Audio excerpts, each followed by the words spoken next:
motivation will die. Nobody is motivated 24/7, 365. When motivation dies, flick the switch and let discipline take its place.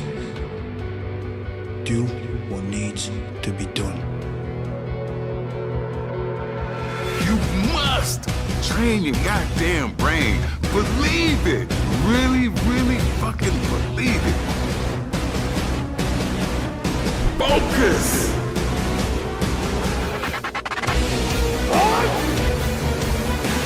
Come on, buddy! Again!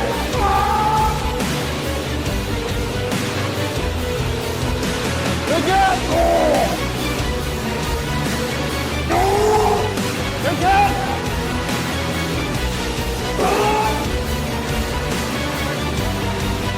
Go again, one more!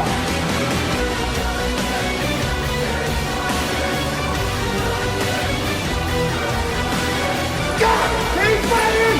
Go!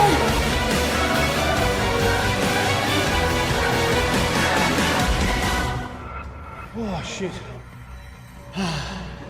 That's just the fucking warm-up.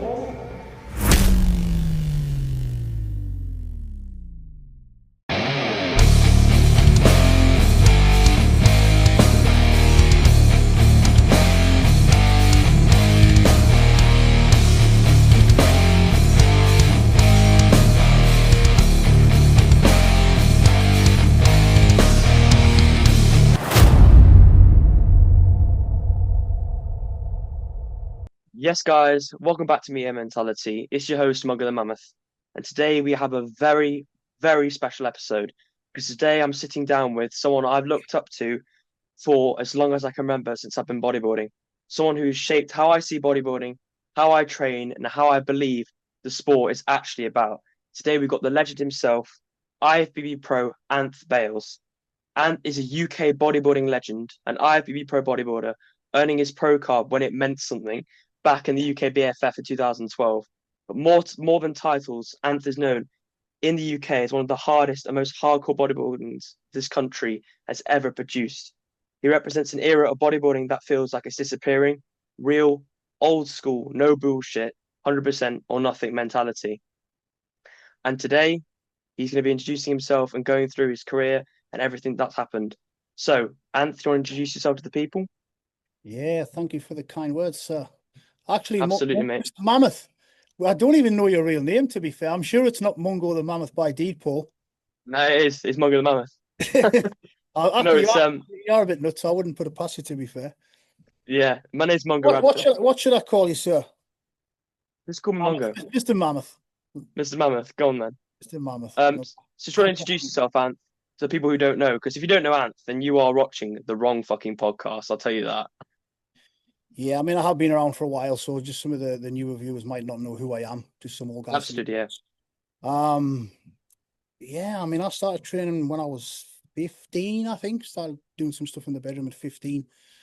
I did my first bodybuilding contest. I think I was 18. I said before we started the podcast, didn't we? Like, I'm terrible for times and dates and stuff. But yeah, I did my first bodybuilding contest at 18. Unfortunately, it was just me in that class, so we had an easy win. The win. Yeah, we got the first place of 1 out of 1. But we got some good feedback from that contest. Excuse me. I do apologize. I've still got a little bit of the man flu. No worries. We got some good feedback from that. You know, I've always enjoyed the training and stuff. Not so much the stage. I didn't start bodybuilding to compete. You know, back when I was starting training, like, it's a little bit different now. You would get some older guy in the gym who would come across and say, hey, you know, you got a good physique. Have you ever thought about competing? And at first I was like, nah, it's not my cup of tea, dancing around on stage in underpants. But we got some good feedback from the first contest. So I continued doing like the juniors. Then I moved over to, you know, it's like local contests. I think my first contest was Mr. Meadowfield or something like that. And it's a shame now because you don't see the smaller contests now. It's all big federations. Sort of like PCA and it's all sort of bundled like Midlands and stuff. Yeah. I mean, some of the local contests, the atmosphere was awesome. You know, you got all your family and friends and stuff there, everybody from the gym. But yeah, we did some small contests. Then I moved over to NABBA. I mean, at that time, there was no UK BFF in my area. Well, would have been Ifbb. But yeah, the Northeast tended to have NABBA contests. down south tended to be EFBB at the time. And then, you know, I competed with NABBA until I was 25, I think it is. And then I had a little bit of a break from the stage. I was still training and stuff, still eating a lot of food and stuff.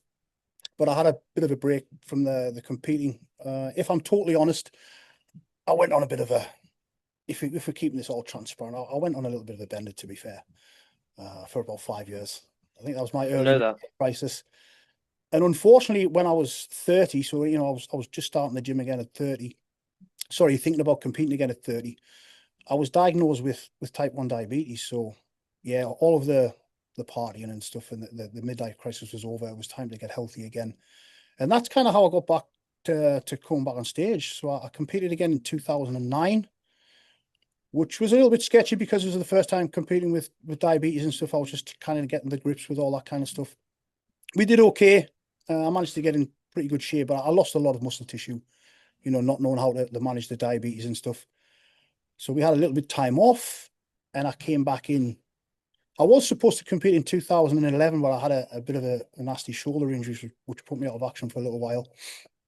And we came back in 2012 and we had a very successful year. You know, I managed to win the NABBA, the local contest, the NABBA North Britain, which is a great contest.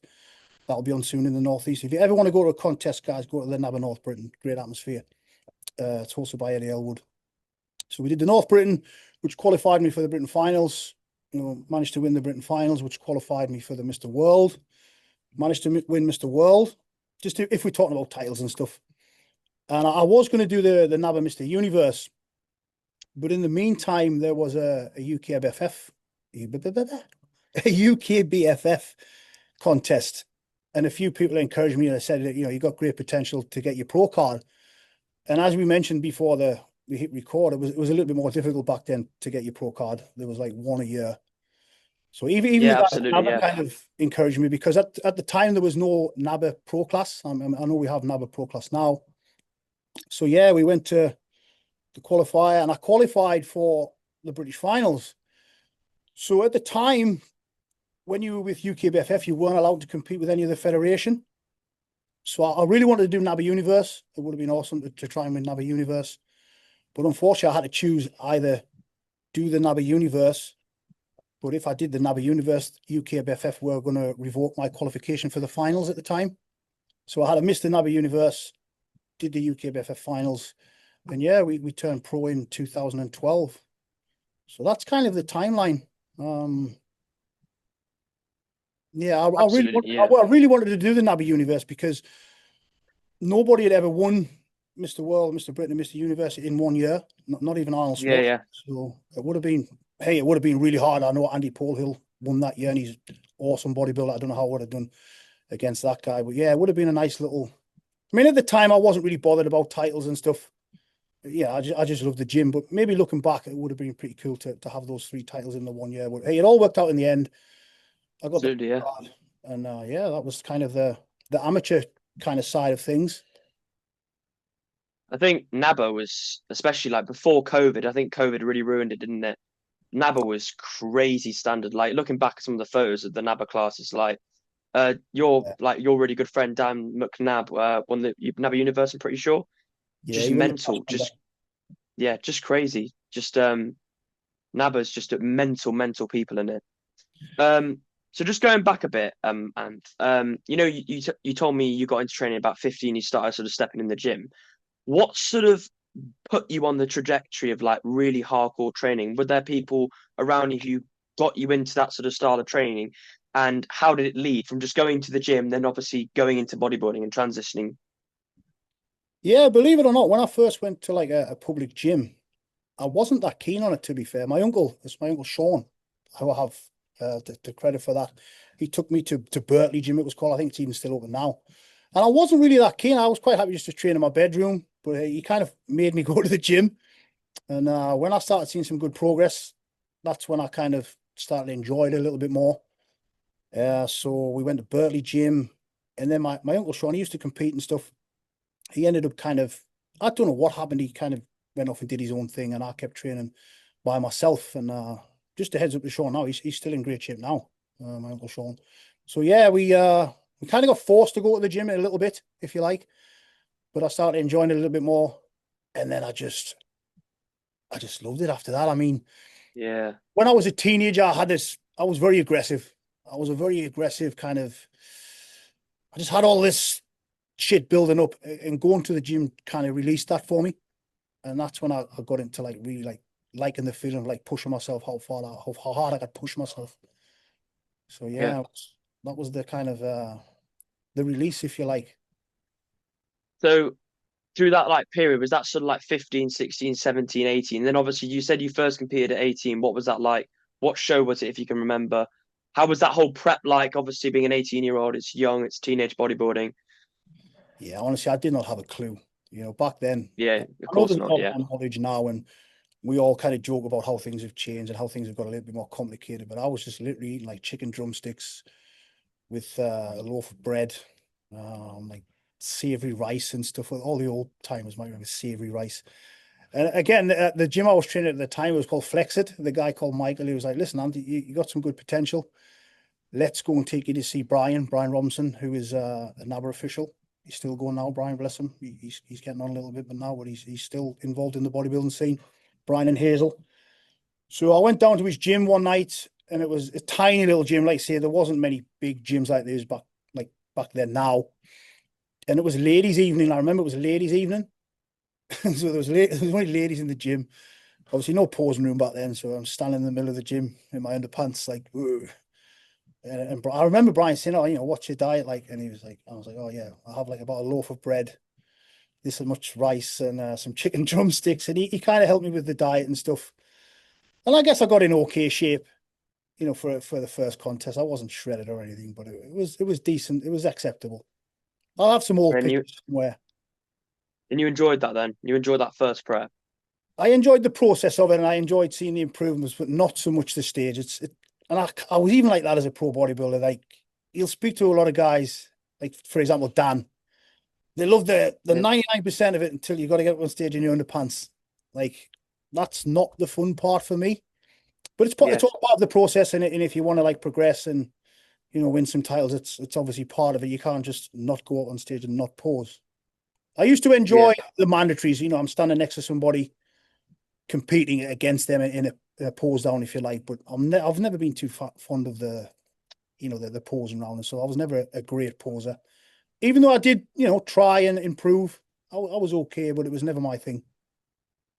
I think you're been a bit harsh on yourself, and I think you presented a really good physique with good posing. I don't think, bad posing to people like, like Paul Dillett, like mental physique, but just couldn't pose. Do you know what I mean? Yeah, I'm just a typical white man with no rhythm. Like, the best advice I can give somebody for a posing routine is, if you're not a great poser, just keep it very basic and do it well, rather than Yeah. try to attempt like there's nothing worse when you see some guy All the spins. Yeah. quarterback turns and they get it wrong and it just looks really off. So if you look at all my posing routines, they generally are the mandatories, kind of just with a little bit of blend in there. I was giving that advice early on. If you're not a great poser, just keep it very simple and do it well, rather than trying to overcomplicate it. Yeah. So, your mindset towards training, do you think that was something that, I know you said you were like a very aggressive teen. Do you think the way you were able to channel that into your training was something that was always there?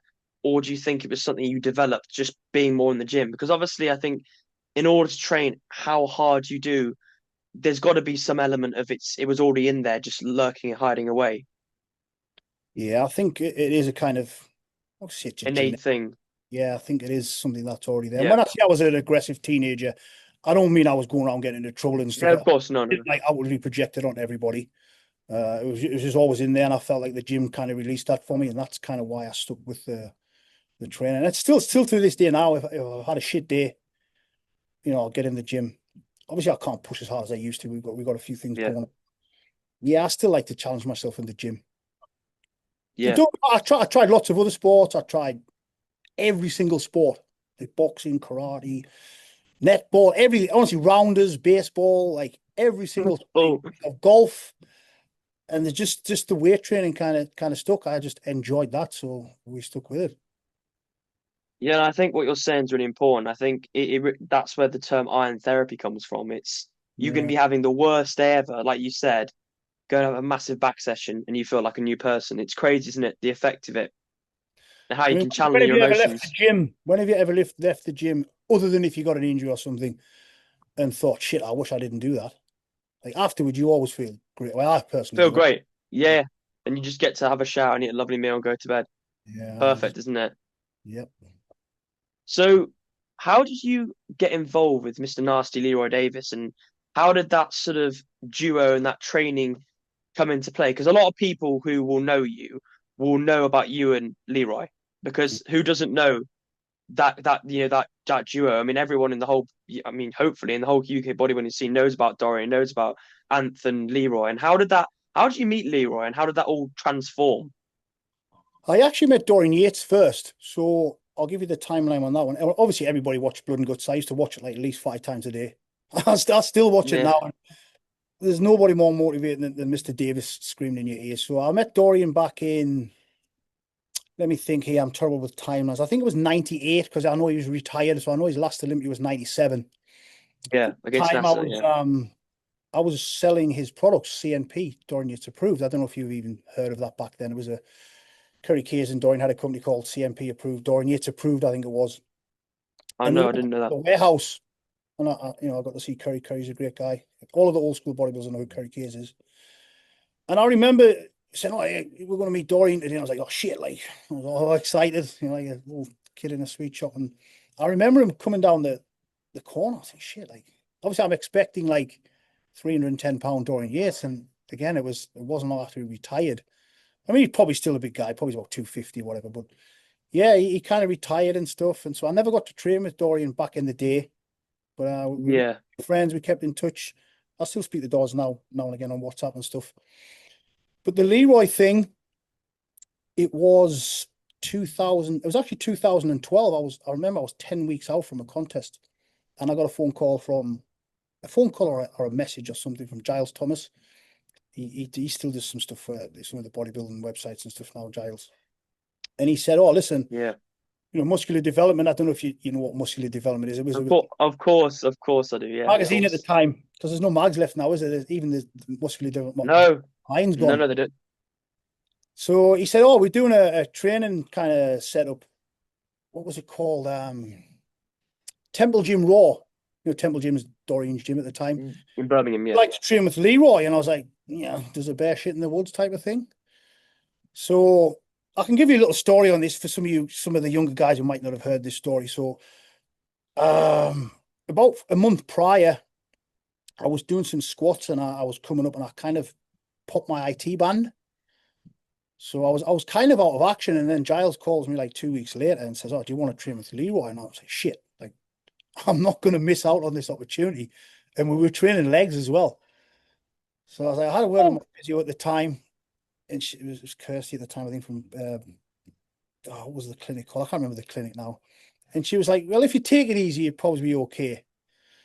I was like, "Well, shit, that's not really going to happen." So again, I wasn't going to not miss the opportunity. So went to Temple, met Leroy, shook hands, said hello. First thing he said, because everybody thinks Leroy just kind of shouts in your ear and gets all aggressive. He's a smart guy and he's a smart trainer. And he's like, Yeah, "Oh, I know. Yeah. any injuries?" And I was like, "Yeah, I'm fine. I'm all good." So we did some leg extensions on the flex leg extension, great machine. And we started doing some leg press on the Mark 1 Cybex, which is a heavy leg press, to be fair. It is heavy, yeah.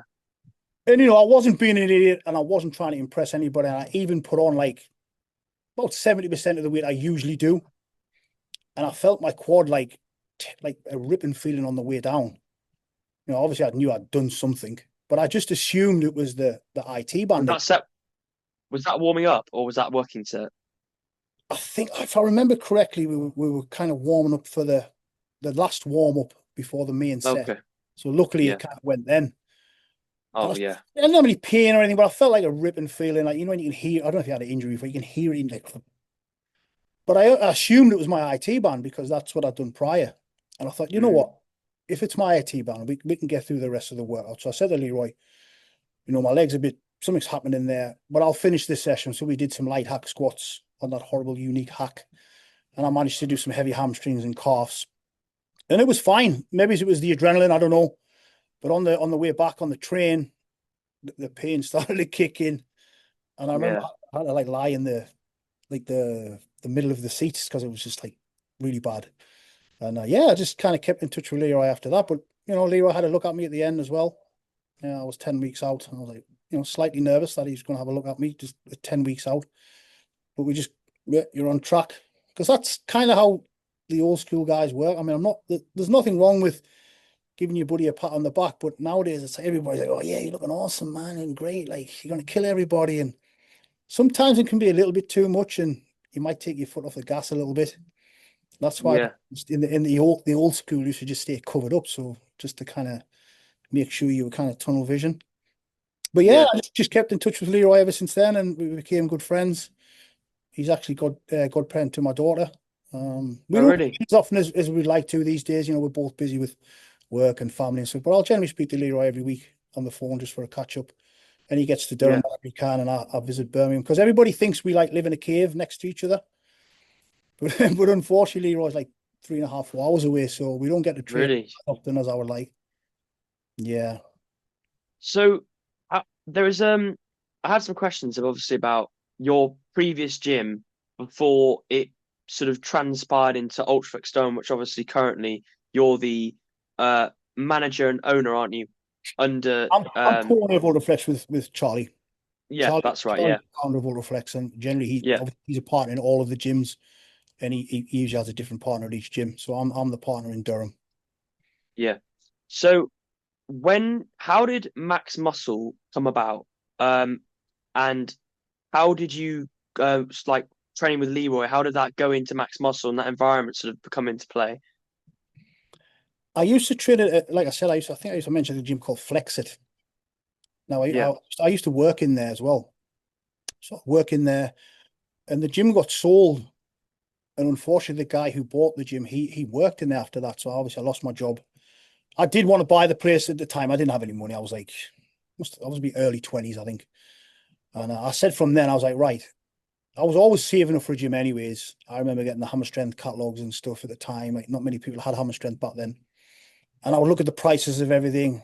This is just kind of a little bit of motivation for somebody who's thinking about something and it seems so far away. And I was like, shit, I'm never going to be able to afford this prices of this equipment and stuff. And anyway, I just kept saving my money up. So we opened, I managed to get a business partner on board. He was my training partner at the time. We went partners. We bought a building, opened up Maxx Muscle in 2002. And yeah, eventually I bought my business partner out. I was sole owner of Maxx Muscle. I don't know how, I don't know how Leroy came to train at Maxx Muscle the first time. I honestly can't remember. But we had lots of sessions in Maxx Muscle. It was a special little place. Watch them all on Again, YouTube. times change. We were getting more phone calls of like, oh, do you have changing rooms? Do you have a posing room? Do you have Yeah. lockers? Which we didn't have. Like, you had a toilet in there. You came to the gym to train. That was it. Yeah. I saw the shift in the times, and I can't remember how I got in touch with Charlie. I think we had a mutual friend, and the first Ultraflex had opened. And again, I was never really a fan of the bigger gyms and stuff. But when I went to see the first one, I had a meeting with Charlie at Normanton Gym, Ultraflex Normanton, and I walked in, and I just felt something good about it. It wasn't like the shit. I shouldn't say the shitty. When you go like a JD gym, it's this huge building with like no atmosphere. It's like dead, isn't it? Like a pure gym. And nothing against the other gyms, but it's just not my scene. And yeah, we got chatting with Charlie. I said I was thinking about expanding. He asked, did I want to come on board with Ultraflex?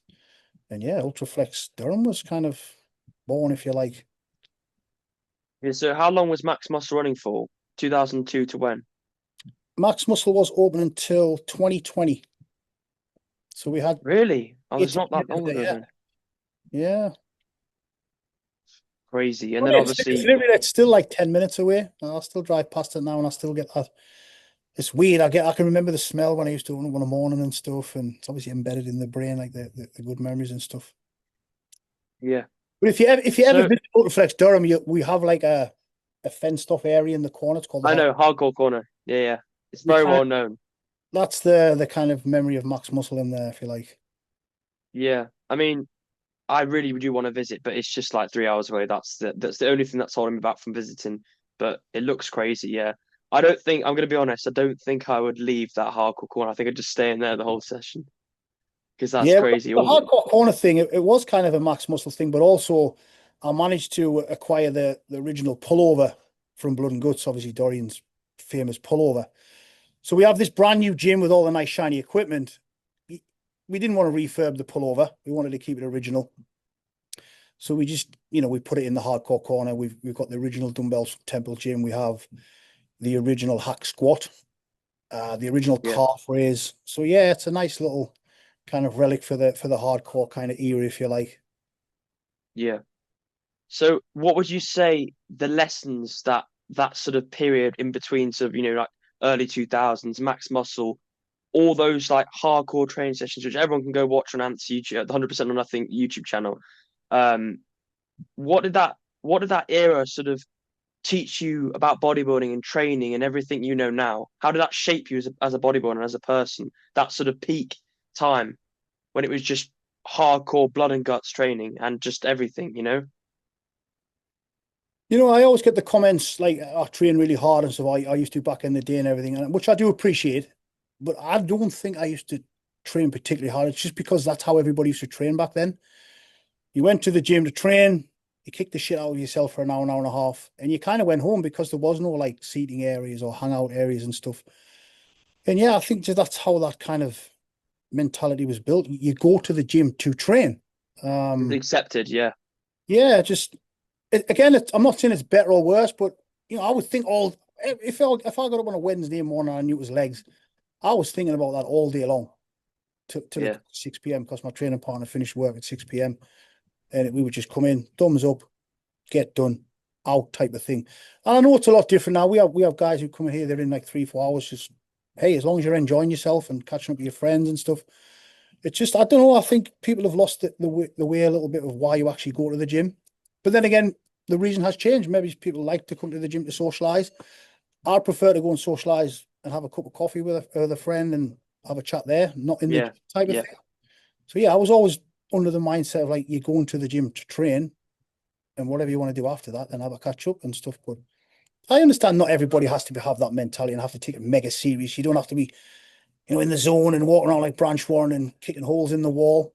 Just that's the side of the thing that I used to enjoy, that, challenging it into the workout type of thing, if you like. Yeah, absolutely. I mean, what you're saying is it's really important because I think what you'll do, it's like when you go to like work or you go home, they're two separate entities, right? When you go to work, you're in work mode, right? You do your work, work's done, that's it, you go home. When you go to the gym, it's like a military operation. You're going in there, thumbs up, let's get nasty. Do you know what I mean? You've got something to do and you're going to go and fucking do it to the max you can do it. And then you get to enjoy all the socializing, everything at home. Because I think if you bleed them together, they start merging together. That's when it starts to affect the training a bit. Because you'll know yourself, if you're trying to have a good session, right, and you end up speaking to someone for too long, and you're having like 20 minutes in between sets, you've ruined the momentum, you've ruined the rhythm of that session. Yeah, I mean, obviously it's different now. I've got the gym and I'm not in that zone anymore. And if someone's Yeah, I like know, yeah. 5 minutes, I'll have a chat and stuff. But it's interesting you say that because I used to own the building for Maxx Muscle and I used to live upstairs. It was awesome. I should fall down the stairs. Obviously, a single guy, just got this gym downstairs. But I also used to work reception as well. So when I used to finish reception, I would go upstairs, just like you're saying, you're separating those walls. I would get changed into some different training gear. I don't know if you're the same. You have certain training gear for a certain day. I'll still do it now, to be fair. I'll have a certain shirt that I like to wear for a particular body part or whatever. And then I would have like a half an hour of like channeling into the workout, just rehearsing stuff, just to switch over from, roll on reception to training mode type of thing. I just find it very surprising sometimes. I'll ask some of the guys, hey guys, what are you training to? Oh, we don't know yet. Yeah, I would always know what I was training. I'm fucking thinking about all day. All week, yeah. Absolutely. That one set, whether it was hack squat, whatever, we're just gonna fuck it up and you're just not gonna mess it up. Absolutely not. Why you'll say, like, listen, if you train the HIT style, one shot, one kill. If you fuck it up, you got to wait a whole week to do it again. So get your head absolutely, yeah. It type of thing. But I think what's so important about like what we were talking about, like putting the boundary, is if you start to mix it, it can become overwhelming Yeah. because ultimately, like my training is very much influenced by you and Leroy, and obviously I'm nowhere on the same level as you guys. But I know, like, if you take that and put it in your home life and your personal space, it starts to become a bit much, and you can't downtime recover for the next session because you just, do you know what I mean? It Yeah. becomes too much. You've got to be able to have that period of like recovery, and then you go again because otherwise, as I said, it just becomes overwhelming, doesn't it? And I mean, you Yeah. all know that most. To this day, I don't have anything bodybuilding related at my actual home. And I was saying with the gym. Really? Gym was the gym.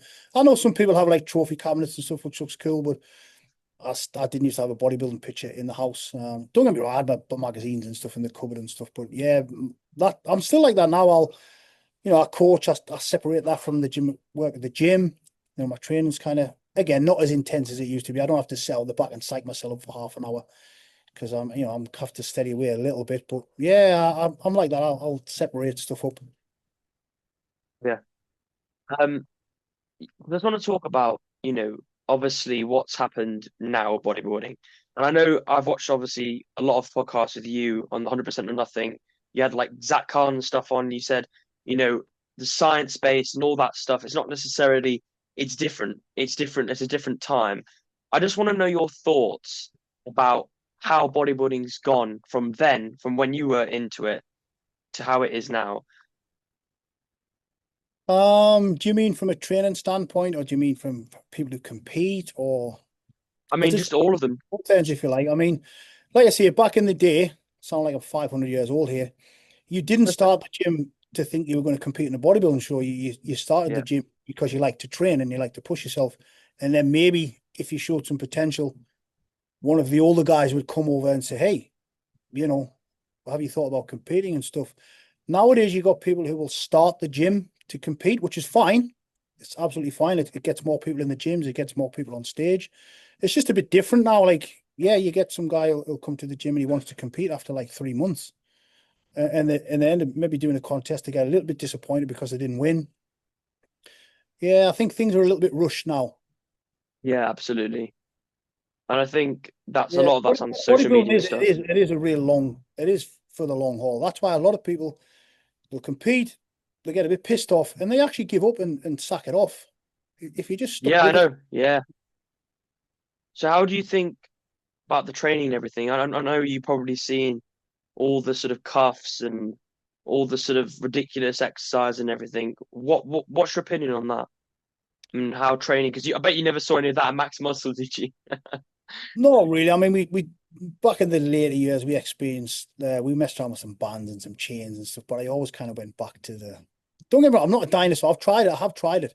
And to be fair, when I mentioned pardon me, the diabetes thing, the reason I'm so big on keeping things simple is when I was diagnosed with diabetes, I thought, right, okay, because you got to take, you don't have to, but you're going to take certain substances and whatever, and we won't, if you want to go into that.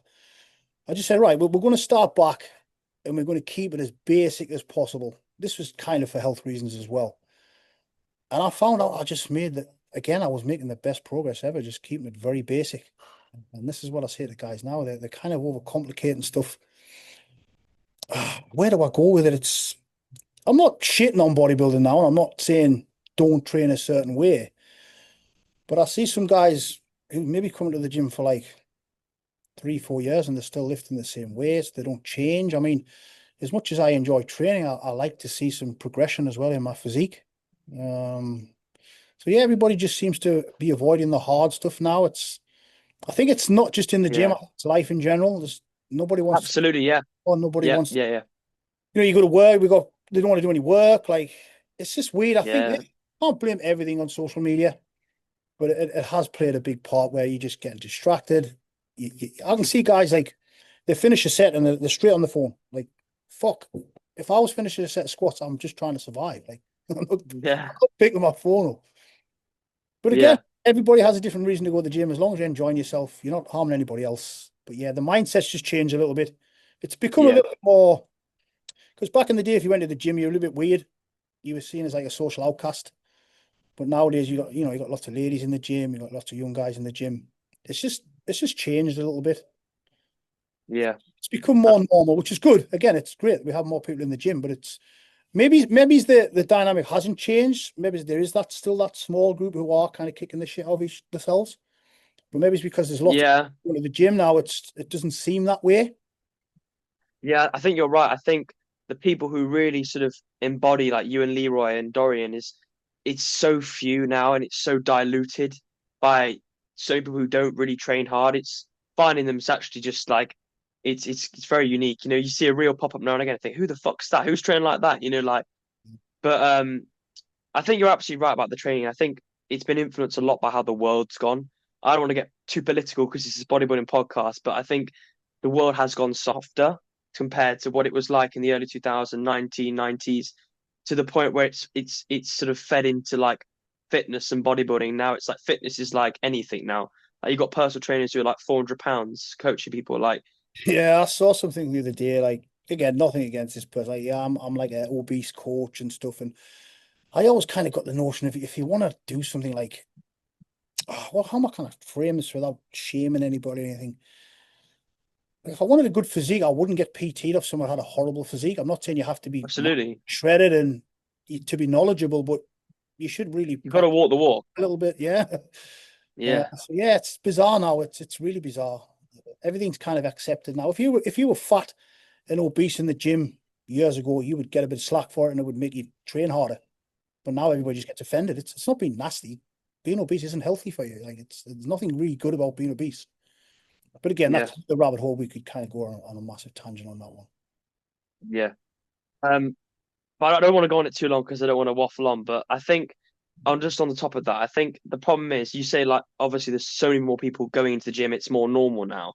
Is that necessarily a good thing though? Because if the people who are going in the gym are they really working? Like if you're going in the gym and you're just half-assing it, is there actually really any point? And I've said this a lot. Like if you're not really going in there with intent to like actually like you don't have to be like Dorian. If you're not training remotely like hard at all when you're just sitting there on your phone all day, what's the fucking point?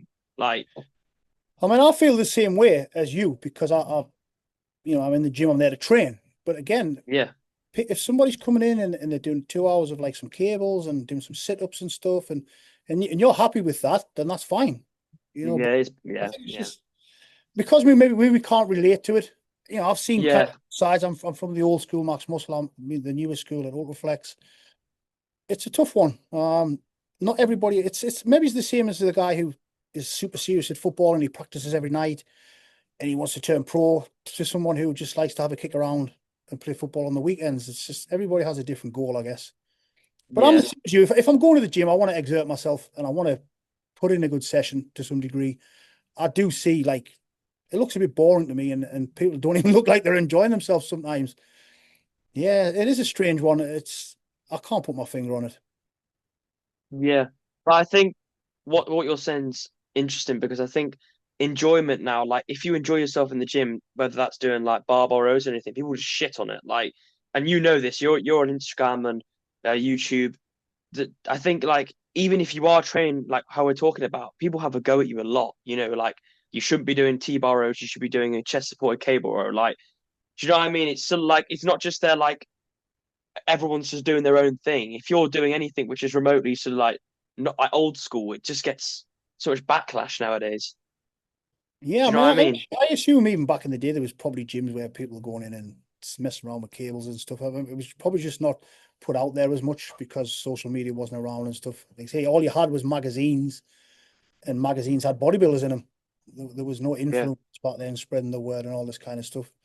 So yeah, it's great that there's more people in the gyms, obviously, especially for someone like myself who owns a gym. But I will always still try, without offending anybody, I will always try and encourage people to train hard because I know yeah, the kind of rewards because you dedicate yourself in the gym, it will carry over into other things in your life, like your work and stuff, or like getting that discipline and that work ethic. It does cross over into other aspects of your life. yeah.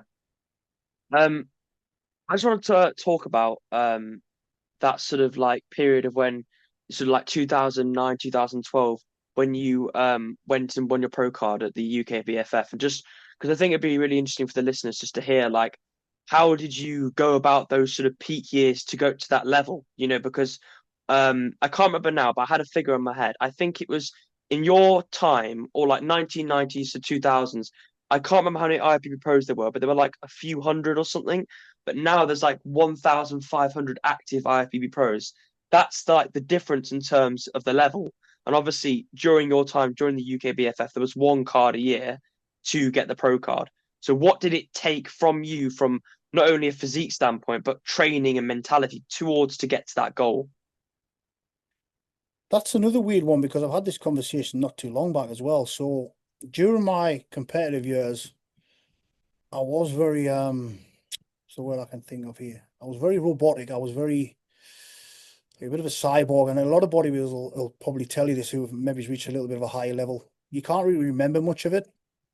Like I really can't remember like holding a trophy and saying, yeah, I won type of thing. And even when I won my pro card, yeah, I was really tired and stuff. But I remember Eric Guy, the photographer at the time, said, Anth, like smile, like come on, you won your pro card. It was just like, right, that's done, next thing, that's done, next thing. And it is all a little bit of a blur, to be fair. All I remember is the training, to be honest. I remember being extremely hungry and tired.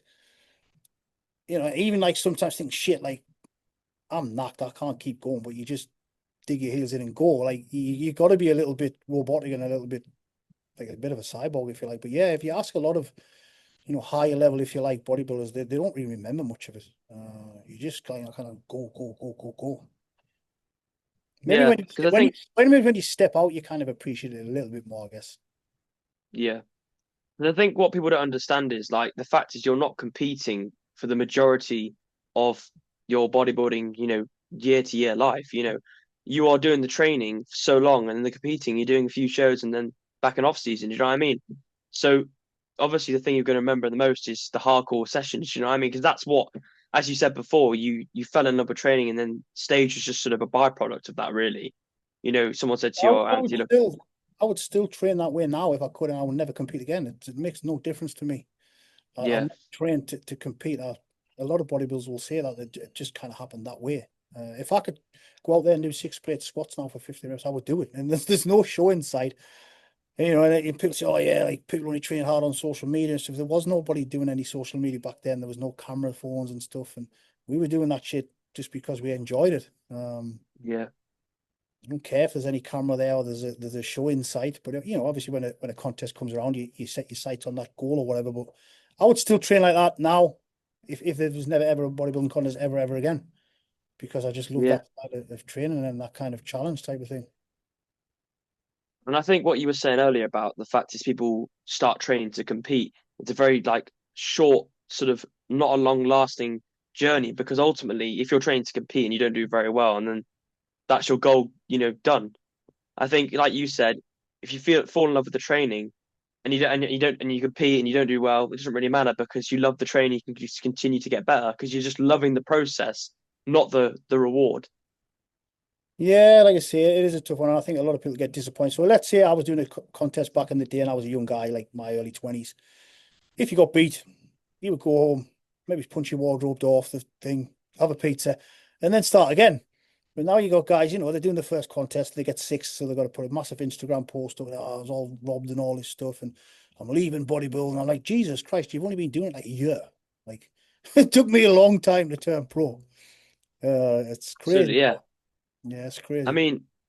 mean, Zach Khan, it took him, what was it, 9 years or something? Every single year he went to the UK BFF, and I think he won the Pro Con in 2009, wasn't it? I think.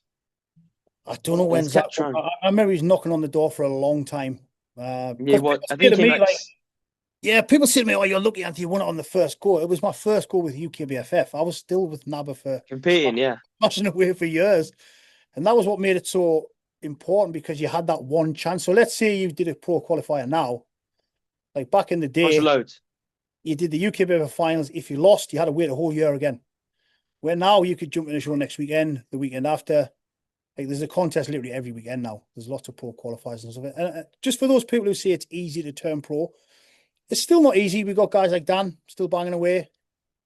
There's more opportunities to turn pro, but it's still definitely not easy. Maybe in the the bikini and stuff, then maybe it's given a little bit more like pro cards and stuff than they should. But yeah, the men's bodybuilding is still pretty tough to turn pro. Yeah. I think I'm not sure if you know who Conor Launder is. Yeah, I know. I follow him on Instagram. I've seen some of his posts. He looks like a really good bodybuilder, great potential. Yeah, he was on. I had him as a guest on the podcast, and what he said was really interesting. And he said about if you're gonna compete, be the best amateur bodybuilder you can be. Do as many amateur shows. Just get so much shows under your belt before you turn pro. Because ultimately, in this day and age, if you turn pro now, you're limited to the IFBB, and that's it. And if you're a new pro, how long is it really going to take you realistically to compete with the big boys if you're just the best amateur on the day? Because you've got to take a 5 year off season to remotely come close to any of the pro show winners. You know what I mean? Yeah. So once you've got the pro card, you're a bit fucked because you can't compete really. Because if you compete, you're not going to place. Do you know what I mean? So what he was saying is rinse as many amateur shows as you can until you're pro level, and then you can bug on pro, and then you can just compete in pro shows. Do you know what I'm saying? Yeah, I get that one. I guess everybody's got a kind of different goal and a different mindset to that. Yeah, it's a weird one. I mean, my pro career got cut short because I herniated some discs in my neck, and my right side was a little bit weak and stuff.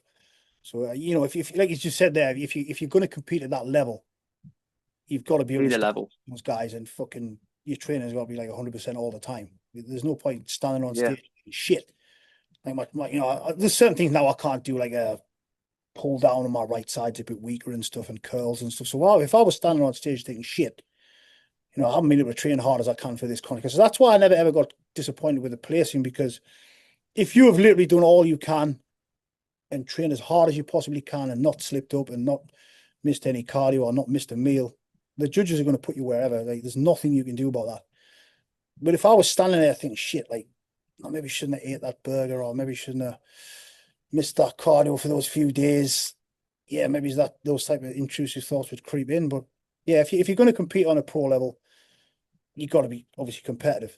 Like, there's no point just getting up there for the fun of it. You're going to look like an idiot, aren't you? Unfortunately, Yeah. if you manage So to scrape through and get a pro card and you came third in like some qualifier, I always said the same. Like, if I didn't win on the day, I really wouldn't accept the card, because that shows me that you're not really ready to go to the next level, if you like. yeah. So how was your nutrition during your sort of peak competing years? Because you put up a very funny post, and I don't know if the people following on Instagram would have seen this, about sort of how modern bodybuilding food is just sort of like cream of rice, berries, and whey paste every meal. There's no sort of, chicken or rice or potato. How did your nutrition look through your competitive years? And do you think that nutrition aided your fantastic, dense, grainy physique compared to sort of like what people eat now? Yeah, I mean, honestly, even the whole kind of, even if you say organic food now, I think this is another rabbit hole we could go down. I think the food you got shit now, like, but yeah, you didn't have any options back then, so you didn't really have any choice but to keep it basic. Anyways, there was no like Mm, 75 flavors of whey protein and stuff. And I don't think there's anything wrong with supplement. I own I'm partners with Charlie and my supplement company myself. I think it's just when you're pounding like processed food every meal, and you kind of have to have everything to taste great. Like, yeah, if you want to look your best, you're probably gonna have to be suffering a little bit. If you get hungry, so what? You're hungry, like, be hungry. Because I get messages all the time, like, hey, what do you do when you're hungry? Just be hungry. It's like, there's nothing you can do about it. Or like, hey, Anth, I'm struggling with my cardio. What should I do? I don't understand that mindset. I just do it. Like, I don't care what. Maybe it's a little bit harsh, and I should be a little bit more understanding. But yeah, no, you did so good. yeah, I'm kind of going off on a wing here. But yeah, just if you Well, feel like you're not making the progress that you should be, just have a look at stuff and maybe just take it back to basics and start again. Like kind of I did in 2009, and my progress kind of skyrocketed. But yeah, so what were everybody you has the eating and taste and everything? whatever. And oh yeah, sorry. So it was basically just one thing I said in the post. What you said about on Instagram is we didn't really eat many healthy fats back then. Fat was the enemy type of thing. But Yeah, yeah, it's just basic like chicken, oats. Later on, some unflavored whey came along, which tasted absolutely horrible. But again, you would eat it because you knew the biological valence of whey was awesome and stuff.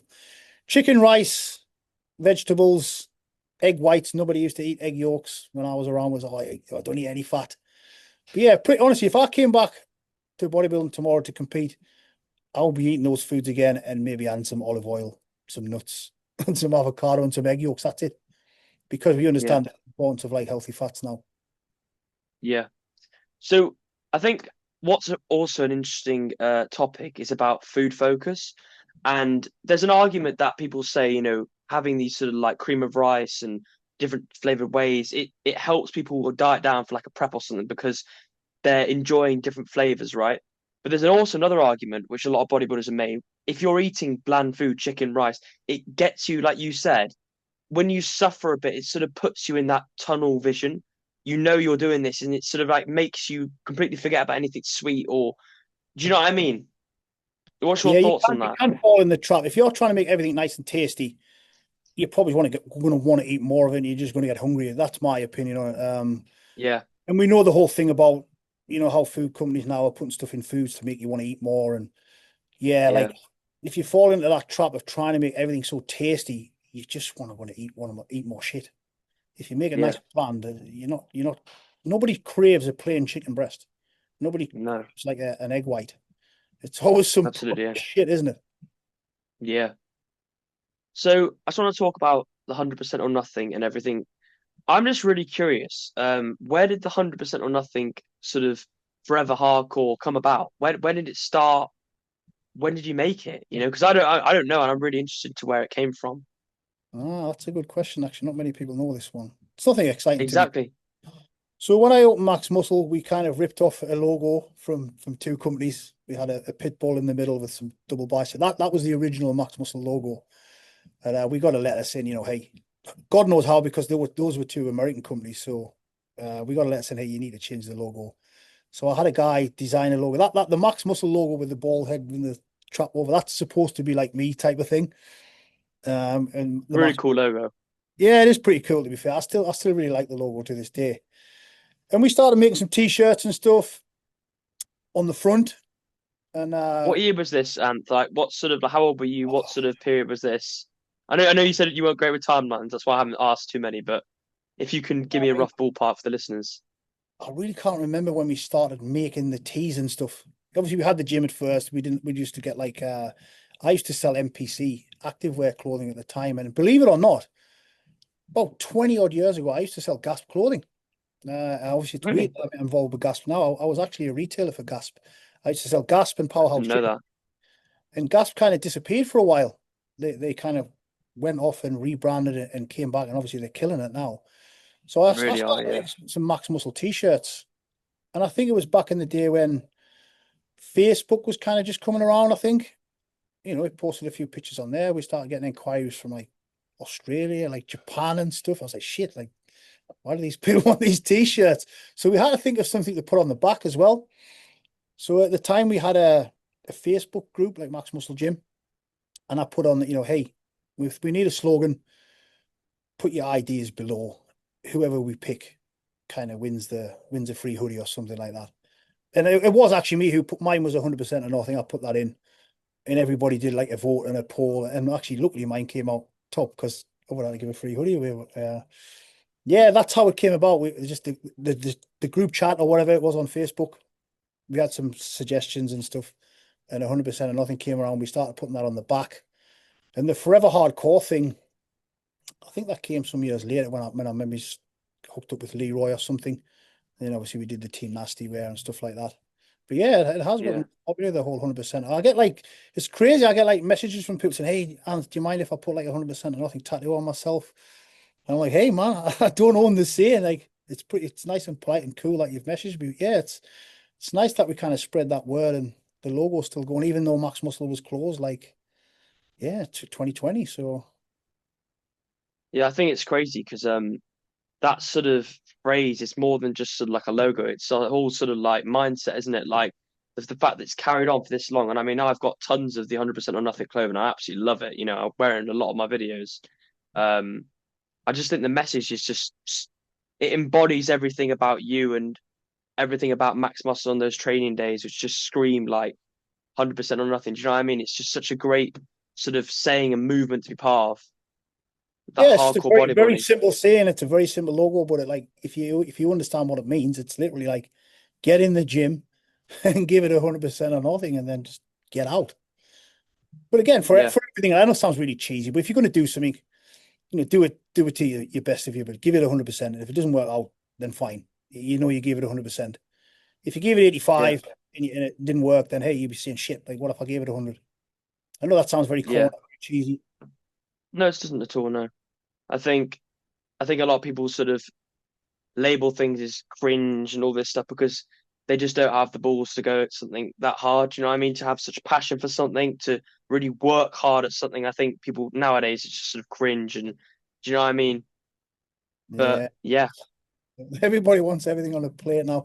Honestly, the majority of successful people in any kind of endeavor that I've met over my years have been very like dedicated individuals. It's not something that just comes along. You know, you might see the end yeah, product. Generally, if someone's successful, they generally have busted their balls. absolutely, yeah.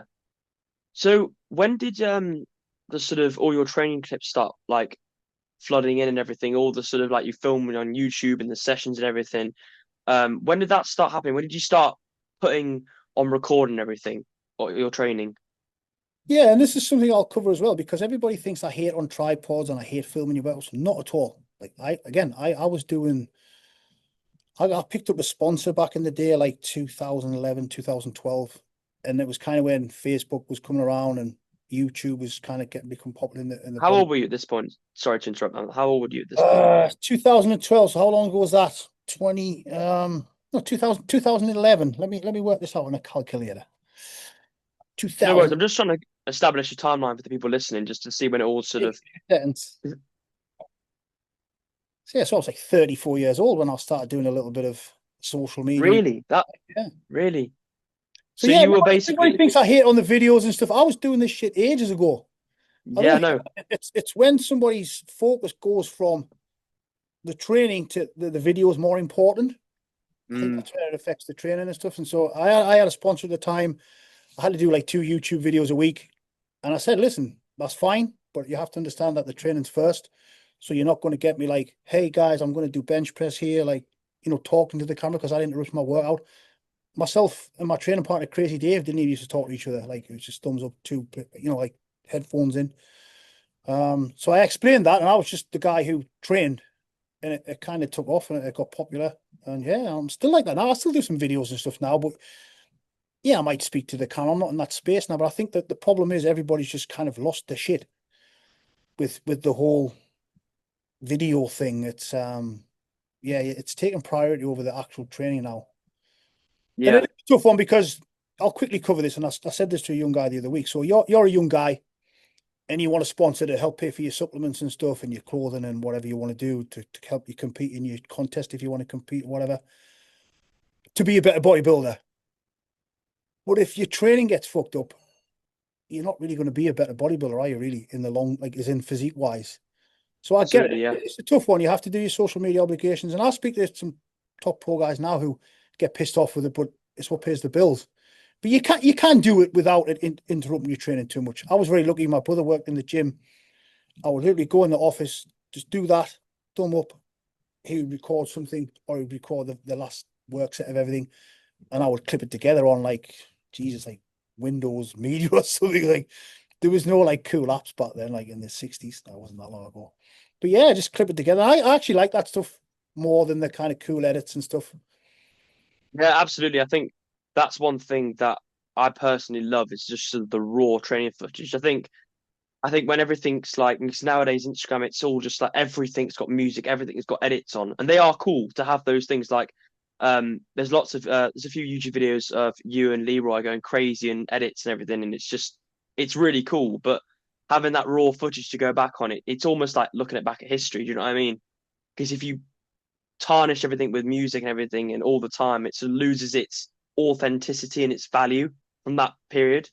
Because your clips of like on the Cybex leg press and guys, you got to go and watch them. Like Anth's just got like I don't know 13 plates aside, then he's got the top peg and he's got like 8 plates and he's got chains everywhere. And I'm pretty sure I watched the video and you had like I'm pretty sure you had protein bags on the leg press. Yeah, that was one. kind of a sponsorship type of thing. And obviously those protein bars are like £10 each, so like mass gainer.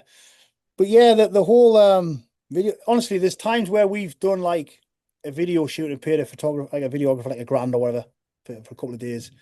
And then in the background, one of the guys has just took some iPhone footage. And I've actually preferred that iPhone footage better than the really expensive.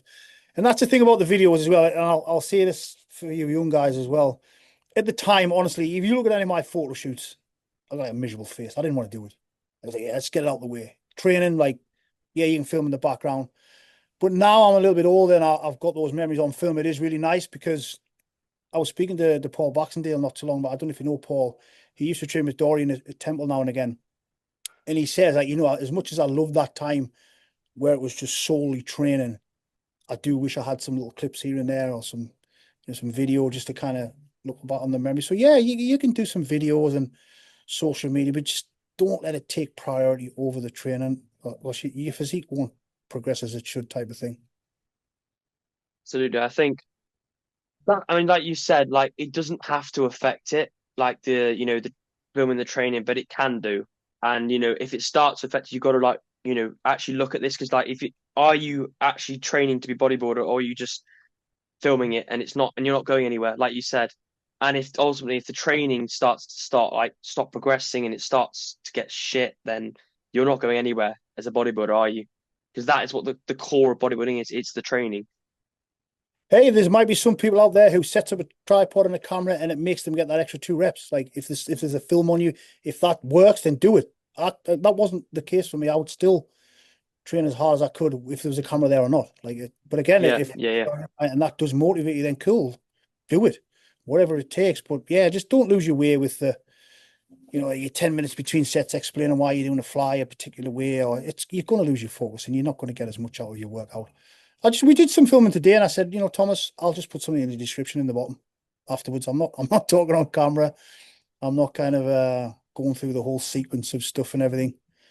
Yeah, it gets a bit boring, doesn't it? I don't want to hate somebody. I can pick some tips up when I'm a young guy or whatever, but I don't know. I prefer just to see somebody like yourself, just plonk the camera down, no fancy angles, makes it more real, makes it more raw. And it's just a bit more motivating, isn't it?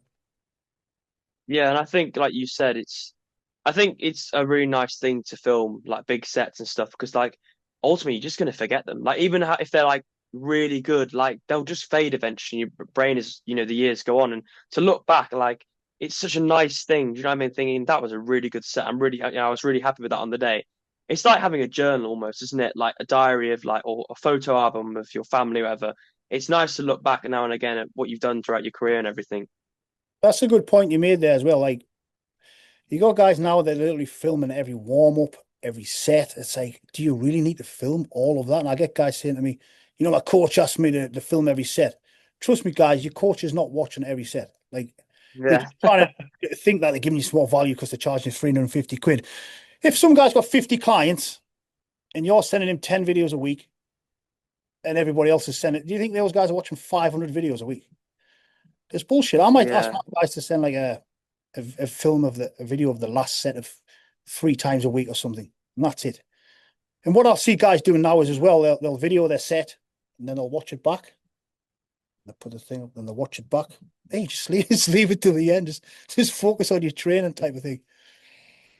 But again, we all have different reasons. And if you're watching yourself doing a warm up on your phone motivates you to go harder on your next set, then whatever it takes. I think it can help. Like sometimes if it's like a movement when you need to or like a bench press or like a deadlift, like to just see where your position is, I think sometimes it can be useful. But if you're on like a machine row, I mean, there's not really much, or like a machine chest press, there's not much really you can do wrong, is there, except from doing the movement that the machine's designed to do. So if you did a heavy set on whatever, would you watch it immediately after, or would you watch it after the session? After the session, yeah. Yeah, exactly. That's kind of the point I was making. I'm not sitting around watching myself training while I'm training. It's weird to me. It's very weird. Because I think, and everybody has a different mindset. Yeah, I think what happens, like Anth, is like if you film like a really good set and then you watch it after and you start to fixate on the details, thinking, oh, it doesn't look good there, or I should have done that, and then you spent 6 minutes or 7 minutes doing that, and then you've got about the back off set, because ultimately you can do one set, but you've still got to do the rest of the workout. Those sets mean is just as much as that top set. And I think, sorry to waffle on, but I think this is also another important point. People don't treat the back off sets as important as the top sets. I think people need to actually understand that the back off sets, they deserve the same respect. Just because you might do a 6 to 8 on a leg press heavy first set, then you've got a 15 to 20 second set, that deserves the same amount of intensity and effort as the first one does. Do you know what I mean? And people just sort Yeah, of I drop get it. off after the one set. I can't really relate to that one because I never did the whole back off thing. I'm not But saying you there's didn't. nothing wrong with it at all. I would just vary my rep range across exercises. So I had one go at it. That was it, which kind of made me, this is it. You got one go at it. I would do like drop sets and force reps and negatives and like Yeah, literally take it all the way past. So I really didn't really need to do a back off set if you like. But I've always been a yeah, fan of the lower volume style. I'm not saying that's how you should train. I'm just giving my experience from it. I didn't used to do a back off set. I used to train real heavy. It was heavy, relatively heavy as I could. And maybe at the end I would do a little bit of what people call like sarcoplasmic, whatever. I just get a pump at the end. And that was pretty yeah. much pretty basic. So, just quickly on the like just on training, what have been your go-to exercises throughout your career, and what has been like your favorite sort of like rep ranges, sort of like drop sets? What's been your favorite sort of way to train? Do you know what I mean? Like what are your exercises? What are the favorite way to train? Just so people know like what your training look like in real terms, real life. Yeah, so let's see. I was training chest as an example. Just we could go on about this a very long time, but I'll try and condense it down because I get lots of questions on the HIT method. Like people are confused how many warm-ups you do. Like, so first exercise, let's say it was incline barbell press. After a bit of rotator cuff and all that kind of stuff, warming your upper body up, I would maybe do like 3 warm-ups progressively going up. So the first set would be like 20 reps. Obviously, leaving lots in the tank as well. Your warm-ups are a warm-up. You're not kind of going to failure. I'll mention something that I'm not a fan of, which, again, it's personal preference. So I would do like 15 reps, maybe 10 reps. The last warm-up would be maybe 6. I've never been a fan of just racking it out and doing 1 rep. I know a lot of guys do that, just touch the weight or whatever. Minimum warm-up would be 6, so like 15, 10, 6, then the heavy set. So next exercise, if it was a flat press or something, or a machine press, I'm pretty warm. I don't need to do another 3 warm-ups. So I'll probably maybe do 1 or 2, depending on the poundage you're kind of using. Because, as an example, when you start and your max squat is 2 plates and it's your third exercise in, you could probably do a plate for some reps and then put it back and then go straight into 2 plates. If you're squatting 6 plates, you can't go 1 plate in a 6 plates. It's just dangerous. So, yeah, it's a tough one to explain. You'd have to kind of explain it in person through the workout, the high intensity stuff. But yeah, as the workout progressed, unless I was changing up the position a lot, the warm-ups would be like 1 or 2 sets. Let's say, for example, if I went from a press to a fly, obviously you're kind of changing the angle and stuff around you. Your shoulders are coming into play a little bit more. I might do 3 warm-ups before a heavy set of flies or something. But generally it would be like 3 warm-up, barbell, 1 heavy, decline press, 1 to 2 warm-up max, 1 heavy. If I did a fly, I'd probably do like 2 warm-ups. If I went into the pec deck at the end or something, or some dips, I'll probably just go straight in because I was all warm. Triceps are warm, delts are warm, pecs are warm. Just don't expend your energy on too much warming up type of thing. So how would, for example, let's just say, how would like we were talking about chest. So how would it look like just without the warm ups? So working sets, all exercises. How would a chest day look like for you? Chest day would have literally 4 working sets max. And that's it. Yeah, that's it. The And would biggest, those, strongest I ever sorry, got back in the day in the off season, I was training each body part once every 10 days, and the volume was really low. Because it's a tough one, because I've had this conversation with Dorian Yates when we're out in, trying to give my credentials here, whatever. But I went out to do like a Dorian Yates HIT Master Trainer certificate thing, and we passed all the course and stuff. And we had one guy out there, I think he was a German guy. So we did all the certification stuff, obviously theory, and you had to like team up in pairs to show Dorian how you knew how to sport, how to give a force rep, how to do negatives and stuff. And it was quite a bit of money as well. This is kind of where I'm going with it. And this gentleman, he was like, "Hey, we haven't hardly done anything. Like, they don't pay a lot of money for this." And Dorian said, like, "Listen, do you want to build muscle, or do you want to spend time in the gym?" It's a tough one because, like you said, you love training, don't you? And like, I would have done 50 sets if I thought it was progressive and it was productive. But I just found the thing that, keeping the volume pretty low for me anyways, I always made more progress. And when I tried to kind of increase it, I kind of got stuck a little bit. But I guess everybody's recovery is different. And Yeah, that's where I was going with the certification thing. This gentleman was like, "Hey, I don't feel like I've done enough." And Doz said, "Listen, if you're progressing weekly, if you're keeping a logbook and you're progressing on that logbook, you're doing enough." Yeah. The volume is a tough one to get right. It is really tough. Yeah. I think I just want to know your thoughts on just on the back of that. So obviously there's just so much sort of just so much like I don't know how to describe it, sort of this obsession with like, oh, what's the best split? What's this? What's that? What are your thoughts on sort of obviously you said like one body part every 10 days. And did that remain through like majority of your career or did it ever change up? Did you ever go to like a PP like a push pull split, push pull legs or anything? Or did it just remain basically just like, I don't know, chest, back, legs, shoulders, or whatever? My And how split what was your split? Yeah. for a long time, and still now, to be fair, obviously the training intensity in the poundage is a lot different. But it was chest, biceps Monday when I was doing the 10-day thing. Legs, quads, and hams would be Wednesday, calves as well. Friday would be shoulders and triceps with a bit of traps in there. Then I would have the weekend off. Then I would do back on the Monday and just kind of do the Monday, Wednesday, Friday thing. So I rotate this. So I had like a split of 4: chest, bicep, legs, shoulder, tricep, back, and that would just keep continuing on it. Pre-contest, you know what? Maybe I could have still done that. Just mentally, I was struggling, not feeling like I wasn't doing enough. It is a tough one because you want to be in the gym, and I was always keen to train, but I just had to like think, like, what is more productive? Yeah.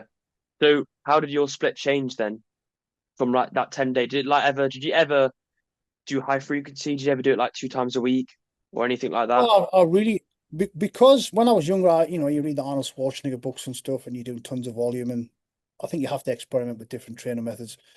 Then I started following Dorian Yates. You'll find that generally who your kind of icon is, you will probably follow that training style. And I think as long as you're training hard, you're probably going to progress, whatever. But fortunately for me, I was a big fan of Mike Mensa, Dorian Yates, read some of Arthur Jones and stuff, and it just kind of made sense to me because I would see guys in the gym for like 2 hours and they just look the same. It's kind of the same now. The guys who I see in the gym the longest tend to not really change much. Yeah, if you want to get fit and you want to have a good endurance, come in the gym for 3 hours, 7 days a week. Awesome. But if you want to break some tissue down and actually recover and grow, like, yeah, if you're not making progress, maybe just try pulling it back a little bit and going a little bit harder because everybody kind of shies away from the failure thing now as well. That's a big thing at the moment. Like, hey, don't train to failure, you get too fatigued. And it's a weird one. I would rather just fucking give it some and then go home and recover from it. That worked for me. Absolutely. Is again, people tell you not to do forced reps now, and I loved all that stuff just for the simple challenge of it as well. And luckily for Yeah. me, it It really worked, didn't it? I mean, look at your physique, crazy. I think it's interesting, Anth, because I think if you're going to train that way when it's sort of like, and that's how I train at the moment, and I have done for a long time. Basically, just you, as you said, like chest, biceps, like just single muscle, like body parts. 4 or 5 times a week, really hard drop sets, partials, everything. Just leave nothing, right? There's just nothing left. And I think if you're going to do that method, you've got to be training proper hard because, like you said, if you're going to do that and you're just sort of half-assing it, you probably aren't going to do enough. Do you know what I yeah. mean? Because you've got to basically earn those recovery days, that sort of low frequency, low volume. You've got to sort of earn it. Do you know what I mean? Because if you're not actually training intense, you're doing low volume, there isn't a lot of stimulus, is there? Yeah, low volume will not work if you're not really giving it like 100 plus, if you like, with some force reps. And honestly, I used to get guys coming to Maxx Muscle and they would say they were training legs like 3 days a week for like 25 sets. And sometimes they'd be in the toilet like throwing up after leg extensions because they've never done like a true set to failure, then a drop set and some statics, then some negatives and stuff. And hey, maybe it isn't the healthiest way to train, but again, you're going to be doing less volume, so there's less kind of stress on the joints over the long term, I guess. But yeah, it is a very dangerous way to train. Well, not dangerous, it's riskier. Looking back, the only thing I would change is a little bit older guy now. I probably wouldn't do like, don't get me wrong, I've never ever done a single on anything ever in my life. I've never done a single. I went as low as a triple just because I thought I was going to get 5 or 6 reps. I'd probably up the rep range a little bit. Maybe not do anything under 8. just to reduce the risk of injury, if you like. As long as you go to fit, I don't think it's massively important. But for some reason, if you look back over the years, the guys who train like lower reps, heavier weights, just tend to have a denser look. I know the science doesn't support that. I know, the studies show that as long as you go to failure up to like 30 reps or whatever, it's the same kind of stimulus. But look back over the years, the huge guys who were super dense used to train like heavy with low reps, didn't they? Type of thing. I mean, absolutely. I mean, not to shit on any of the bodybuilding now because I can't because I'm not, these guys are insane level. But if you take someone like Derek Lunsford, right, and you compare him to Dorian Yates, they're back, right? Yeah, these guys, these modern guys, they might have really big lats, but the grain, the density through the upper, the mid back is just not there really compared to like Dorian and like it's just the difference. You can physically see a difference in the different training styles without a doubt. Yeah, I And mean, like as you were saying, yeah, like everybody's eating the same foods, everybody's taking the same drugs. Let's be honest, probably more now than ever, to be fair. The absolutely, only yeah. difference I see is the training. There's lots of volume and lots of like pumping sets and stuff, which it just it doesn't seem to be translating into the nasty kind of gnarly look, does it? No, These guys are I lean. think. They've got striated glutes and they've got like Mm. a soggy upper back. It's got to be something to do with the training. I mean, like if you're taking Dorian, like the amount of years of just like all the science and all the different drugs and everything, all the different food. If he's beating Derek, then there's one thing which is missing, and like that is the training, isn't it? Because as you said, everything's remained, you know, sort of that like similar throughout that period. The only thing that's changing is the training. So I Yeah, think the biggest, got two yeah, big pictures of Dorian in the corner. I'm sure you've seen the black and whites from '93. of course, Talking like this is like some like how long was 1993? 30 odd years ago or something. yeah, Yeah, and then like to me, and again, I'm not nostalgia or whatever, but that's pretty. Not much beats that still now. Um, mm, yeah, we don't really see that really gnarly kind of dense look anymore. It has to be something to do with the training. It has to be. absolutely. I don't want to go on with the training for too long, but I just want to know your thoughts on.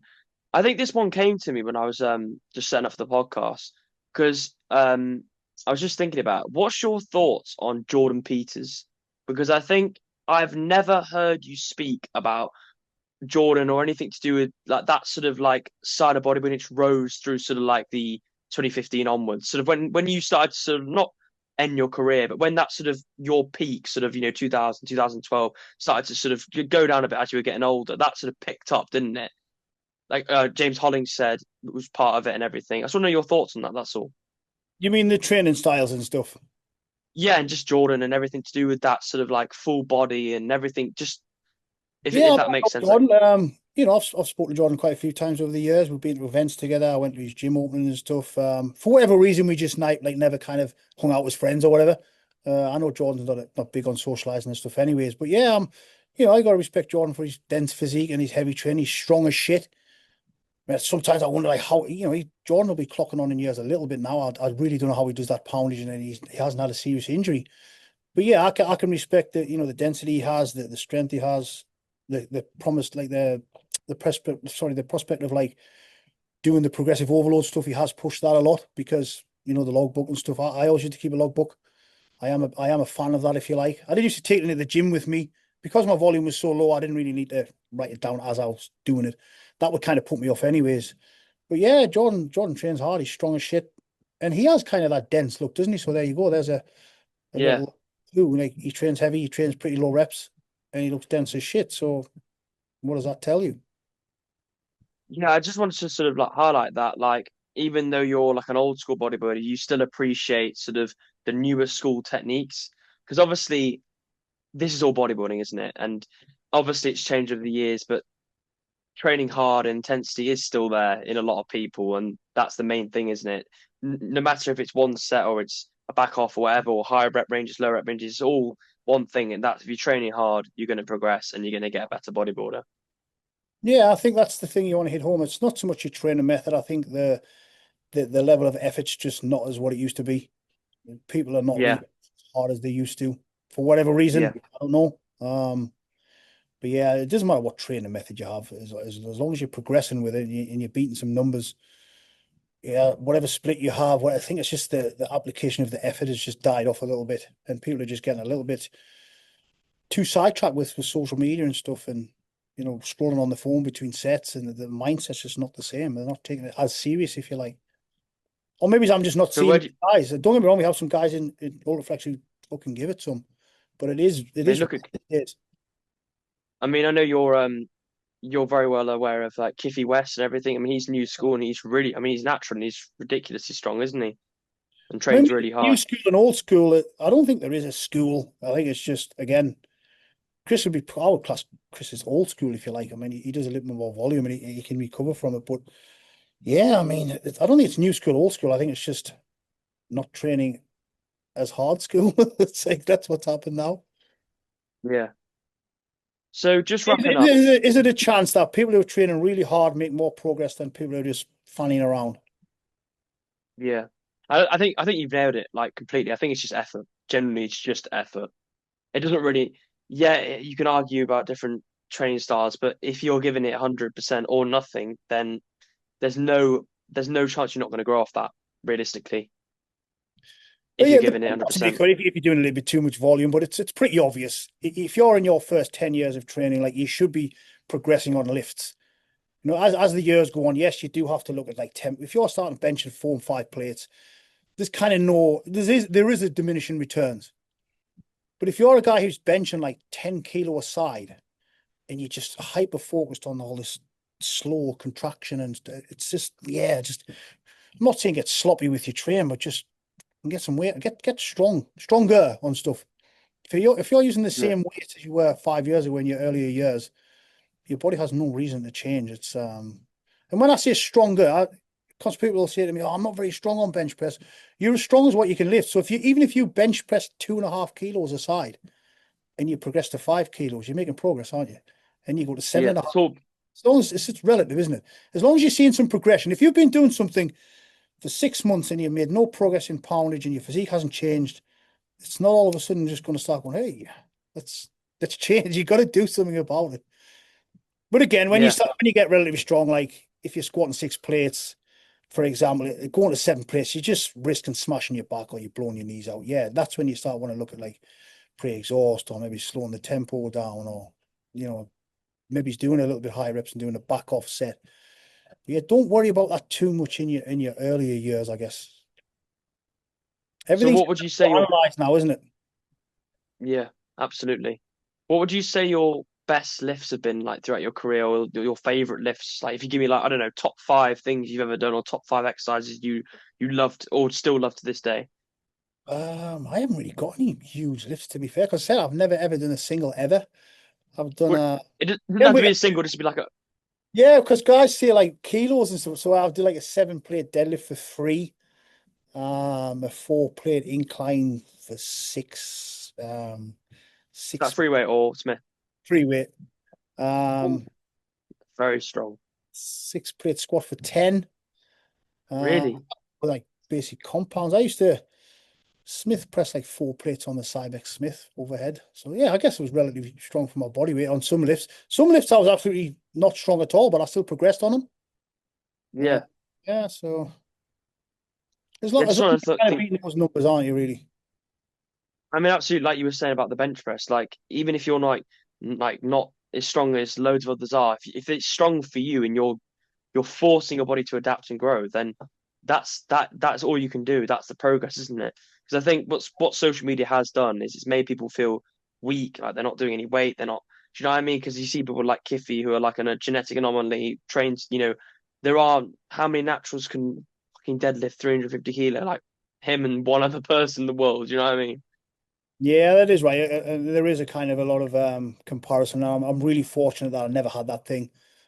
Even when social media came around when I was competing and stuff, I know people who were like, "Oh, I've deactivated my account." Like, I couldn't give a shit what anybody else is doing. Just stay in your own lane. Yeah, Like you say, you might have a guy who can squat 300 kilo for 10 reps, but they might be shit on a deadlift. So you're probably not going to see that. Everybody's yeah. got to post their kind of highlight of what they're really good at. Just stay in your own lane and try and just make a little bit of progress. But I understand it's a different game now. There's so much comparison going on, and like you say, there's genetic freaks out there who can go in the gym and bench like 3 plates and they've never ever done it before. Those guys are out there. Trust me, I've trained with them. Just try and focus. I know it sounds really cheesy. Really just try and focus on yourself because a lot of the stuff out there is fake as well now, isn't it? Especially Oh with yeah, absolutely. yeah. And I think yeah, just like angles, lighting, bumper plates, like you can never really know like how someone really trains until you see it in person. Do you know what I mean? Like Yeah, we've seen those or guys raw footage or actually very whatever. like with the fake plates and stuff. They've been found out and stuff. Yeah, there's a lot of Yeah, small yeah. stuff out there. So don't compare yourself to those guys just trying to get some clicks. Just yeah, keep it real like yourself. You like see you just stick a camera there and I'm sure you haven't got any umbrella lighting up and stuff. Hey, maybe you have. I don't know. Maybe I don't see all that. Maybe you're oiling No, yourself no, no. for the set and everything and you're getting the right angle. I actually train in my garage. I've got my own sort of facility, Yeah, which is literally right next to my house. yeah. So yeah, like you did. My end goal was to create a nice little hardcore spot, like you did with Maxx Muscle. So that's the dream. Because I think I don't want to go on a tangent because I'll go on a tangent for too long about this. But gyms now, I mean, how many bodybuilding gyms are there? And like, you go into a gym and it's just sort of like no one like I don't want to go on back to the training, but there isn't many Maxx Muscle type of gyms really Yeah, anywhere, it's especially sad where to I'm from see. in Derbyshire. It is really sad to see. And I do like to think that we do have a really good atmosphere at Ultraflex Durham. Obviously, I'm going to be a little bit biased there, but I still get that energy when I come in here and, I'm old school body, but I still get that energy that I feel from guys because we do have some guys training hard. I think it's just not as many as we used to. Yeah. I mean, there's quite a lot of people at Ultraflex who train really hard. I mean, I'm quite familiar with like Jack Thorburn, even though he's got lots of injuries now. He's a really nice guy, and he's do you know what I mean? Lots of people who train hard. Kiffy as well. I think I think what I really like about Ultraflex Durham is, even though I've never been, is like the way you've sort of taken the Maxx Muscle element and you put it in Ultraflex. You've got the 100% nothing on the walls. It's just like it looks really cool. Like you've sort of like made it your own because it's so different to every other Ultraflex. You know what I mean? Like if you compare it to like Ultraflex Derby, for example, quite a lot of them are quite similar, the Ultraflexes, but the Durham really does stand out with all the sort of the kit and everything. I And mean, Ultraflex, everybody gets like because we're all black and red and everything. Each of the gyms has their own kind of niche, if you like. Mine is the 100% nothing thing with the hardcore corner. I mean, Ultraflex Leeds, they've got the temple in the corner. It's a really good I know, gym. All of the Ultraflexes are good in their own kind of reason, or for their own kind of like you say angles. Some of them have some box and stuff in there. Some's MMA. Mine is just a bit of a reflection of my passion, isn't it? And Charlie as well, because people forget they just think he's a very successful businessman. Charlie used to be a competitive bodybuilder. That's why we kind of, my old business partner, if I wanted a particular machine, he would say, Anth, we could get this one, it's cheaper. Charlie gets it. He doesn't want to. Do you get what I'm saying? Because he was a former yeah, bodybuilder. I mean, he does a little bit more he MMA. understood. Yeah, he understands that because he's from that era, if you like. He was a NABBA Universe competitor. So yeah, I don't have to explain why this is better than that one. They've got a hack squat signed by Tom Platts going to Ultraflex Leeds, That's which crazy. tell us off, but we just literally haven't got any room for it here. So a guy messaged me. He said, "Anth, do you want this?" He obviously thought of me because of the whole Tom Platts thing and hardcore. As soon as I messaged Charlie, he's like, "Yeah, get me that fucking hack squat." So yeah, Charlie understands. He's a hardcore guy, like die hard as well. Just because he doesn't look like Yeah, a bodybuilder anymore, he just keeps himself fit and bit of MMA. He still loves a bit of weight training and stuff. So yeah, each of the Ultraflex gyms have a little bit of a different angle. We're not all just red and black machines. so what's your sort of plan going forward now, with just Ultraflex and training and everything? What's your sort of like what's the goal for you? What's the purpose at the moment? Just build the gym up, keep training, keep enjoying it. Yeah, I mean, obviously the training has had to be calmed down a little bit because I can't have another serious injury. It's because this one has affected my training a lot. So I am a little bit smarter nowadays. Obviously, I'm a little bit older as well. I hate to say it, man. It's like people used to say this to me. The older guys used to say to me, like, warm up more, do a few more reps. And I was like, fuck off, like you old fart. Now I'm not old fart, kind of. So I do get it. If I was to give you some advice now, you probably wouldn't listen anyway because you're so passionate about what you do. But yeah, just focus on the gym. I like to have my fingers in a few pies, to be fair. I've got the supplement line, I've got the clothing as well. I do some online coaching. I've online coached for I think it's about 12 years now. I don't really advertise that much. It's not a full-time thing. But yeah, I like to keep busy with a lot of stuff. Yeah. I think really And cool because obviously, obviously you got. and obviously continue to spread a little bit of motivation and inspiration, I guess, because there's nothing better than, if I get a message on Instagram, because sometimes I really can't be bothered with social media, and a lot of older guys say the same. But if I got some young guy message me say, Anth, I really didn't want to train today, I had a bad day, and I watched the video on you and Leroy training legs, and I fucking went to the gym and smashed the shit out of myself. That makes me smile a little bit. Or if someone tags me in a t-shirt with 100% of nothing on the back, I say, oh yeah, like, I remember the time when you used to get some new clothing and you're like, fucking yeah, like, got my new shirt on, like, yeah, you know what I mean, don't you? It's just little things like that. Absolutely, yeah. Yeah. So, what would you say your end goal for Ultraflex Durham is? Just where it's going. Just to continue to kind of spread the word of, like, come to the gym, train hard. We've got some amazing kit in here. I don't know what to say about Ultraflex Durham. It's like, because you have a gym. I didn't used to think this about Maxx Muscle. As long as people are coming in, training hard, I'm happy, type of thing. We don't have any What's it like like? aspirations to change it in any ways. I think we have a really good vibe here to start with.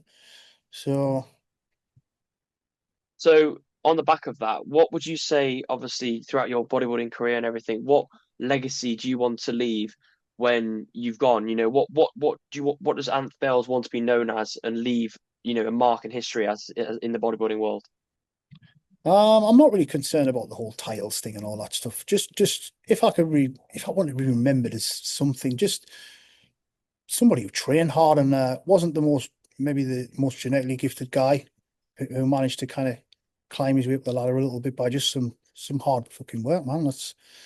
Yeah. That's just a hard work. That would do me. I don't pretend I'm any like superstar or anything. It makes me laugh when someone asks, like, still asks for like a signature. So it's still weird to me, like, what's this about, type of thing. Yeah, it's a strange one, but yeah, just somebody who maybe gave a little bit of motivation back and inspired some guys to train hard, I guess. I'll be completely transparent here. Like I still today watch those videos years ago. Like I refuse to watch any of the new stuff because I just can't stand it. I Yeah, think I could have said it's just a little bit like, it's a bit boring, isn't it? Like, it's gimmicky. It's just not real, And you watch, you and Crazy Dave and Mark Bales and all of you just going crazy, and it's real, it's raw, and it's authentic. It's not just sort of all, as you said, all the light and the angles and just sort of making it look good. It's raw, and that gets you internally. I'm yeah, gonna have this session. I'm gonna fucking go. Do you know what I mean? yeah. I might have some old stuff stashed away somewhere. I might have to dig through some hard drives and stuff and maybe find some old stuff from Maxx Muscle. I'm sure there's some stuff out there. But we have an open day for our birthday on let me get this right, the 14th. So I think you should hop on the train, young man, and we'll come and Yeah. we can beat the shit out of you in the hardcore corner. Oh, no, absolutely. Is that the 14th of February? 14th of March. We got a deadlift 14th contest as well. So there you go, 250 quid gas voucher for grabs. I'm sure we'll throw some other freebies in there as well. Yeah, I'm definitely going to take a trip there. It's one of the dream places I want to go. There aren't many gyms I want to go to, but Ultra Summer is definitely one of them Yeah, for come on, sure. hardcore corner. You'll feel at home in there. Absolutely, yeah. But no tripods allowed, no. Not in the hardcore corner, there's not. That's the only place we don't allow Yeah. tripods. Number one, it's a quite a small space, and number two, it's just to kind of preserve the kind of old school kind of, yeah. There wasn't any tripods back in the day, so nothing wrong. Again, nothing against tripods. My brother uses one when we do some filming sometimes, but yeah, not allowed in the hardcore corner, unfortunately. So just finishing off, Ant, is there anything you want to leave the listeners with, any pieces of advice for, because obviously people listening to this will be sort of my age, 18, 19, 20, early 20s, regarding bodybuilding, training, life, anything you want to say and give advice to for the people listening to finish off on? I mean, yeah, this is pretty basic stuff, but just kind of the stuff we've discussed, like try not to compare yourself to other people. Have a little bit of patience. This game is a long game. Don't get me wrong, you get those genetic freaks who excel, boom, straight to the top, or the strongest shit within like a couple of years. It is rare. Work hard, be patient, try not to get sucked into all of the complicated shit you're seeing online now. There's so much info out there that it really isn't educating people. It's just confusing them. I get messages all of the time. Like, what's this? What's that? What's this? Like, they're just confused now. There's just too much data out there. I said this to a friend of mine the other day. Just have a look back at some stuff from 10 years ago and see how people got huge in 10 years ago. and maybe emulate that a little bit rather than the newer school stuff. But yeah, it's going to take some time. Stay in your own lane. Don't compare yourself to other people. And yeah, just get your head down and take it a day at a time. I always say to people, just try and make if it's bodybuilding related, try and make every day as close to 100% as you can get it. Yeah, you will have bad days. You might skip a meal. You might sleep in. You might miss a session here and there. But try your best to make every day. When you get up in the morning, just say, right, I'm going to try and get today as close to 100% as I can, and have that kind of in the back of your head, and it will keep you on the right track. I think something which people can really sort of pick up of what you've talked about is bodybuilding isn't going to be perfect 100% of the time. It's not going to be a perfect, like the way social media presents it is a constant battle. Like you said, you had 5 years off when you weren't really focused and you weren't in that headspace, but you came back and you locked in and it all came back to you. There's going to be setbacks. There's going to be battles everywhere you go. But the main thing is, like you said, if you're winning the day, if you're giving everything you can, yeah, you might lose a few days or sleep in or whatever. But if you're winning the week and you're giving, you're winning most of the time, then that's, what you can do. And especially if you're trying your hardest, that's all that matters really, isn't it? Especially it's a long game, like you said. Social media will only store the good stuff. Actually, I do like Yeah. the guys who share like some of the hardships and stuff. But yeah, just if honestly in real life, you're not going to nail it every time. As long as it's not you being lazy or it's you being a little bit slack, shit will happen along the way. Just dust yourself off and keep going. Because there's lots of times, honestly, I had injuries and stuff, and I thought, shit, like, am I ever going to be able to come back from this? Like, tearing a quad, starting back with the plate, the bar on a squat. I think like, shit, am I ever going to get back to whatever? Just yeah, you will have some hard times. There's always going to be ups and downs, man. It's never just honestly, it doesn't matter how much you plan anything, it's never going to be plain sailing. But just make sure it's not down to you being lazy or being a little bit slack. Shit will come along and derail you, unfortunately. Yeah. Well, I just want to say again, thank you so much, Anth, for taking your time to come out and speak with me. It's been absolutely amazing speaking to you. Was one of my heroes, like I said at the beginning, someone I look up to and continue to look up to with my own journey and how I progressed. That is just, it's truly a pleasure, mate. And I really do appreciate if you giving me your time tonight. And yeah, I hope you guys listening have enjoyed and listened and tuned into what Anth's saying, coming from someone who's got so many years of experience and training in bodybuilding, an IFBB pro, a business owner, someone who's done everything and experienced every single training style, everything. You guys got value from it. So thank you very much once again, Anth. And just finishing on, where can people find you to follow you and everything? What's your social media and platforms and whatever you want to say? No, I just want to say my pleasure. Honestly, I love seeing young guys up and coming who are training hard as shit and being motivated, and I appreciate the kind words. So thanks for having me on. Honestly, I'm generally on Instagram, Anth Bales, simple as, just there's no fancy name on there, at Anth Bales. And yeah, just keep tagging me in the vids, man. I'll catch them here and there. I do miss the odd ones. I do apologize, but yeah, it's nice to see the guys with nothing t-shirts on, kicking some ass and stuff. Absolutely. And hopefully we'll get all reflex soon. Yeah, I mean, I'd love to have a session with you. It'd be a proper blessing to have that. Well, you can choose legs or legs. Or legs. You know what? What I was thinking is, if I'm going to do that, I would book a videographer for that session, put it on YouTube without a doubt. I could not do that. Yeah. You got to do legs or back. You don't travel all this way to train arms, do you? Really? No. Hey, we could train legs in the morning, we could train back in the evening. It's not optimal, but you could do it as a one-off. I've done shit like that before. I wouldn't do it all the time, but yeah, I've had opportunities to train with people. I've trained like twice in a day before. You're young, you're fresh, you're enthusiastic, it wouldn't kill you. So you get off the train, we could train legs, you could go home or go to your hotel or come out the back on the office, have a nap, have some chicken and rice or some whey drip with some cream of rice. And we could go again in the evening. With some berries. I'm sure you can handle it.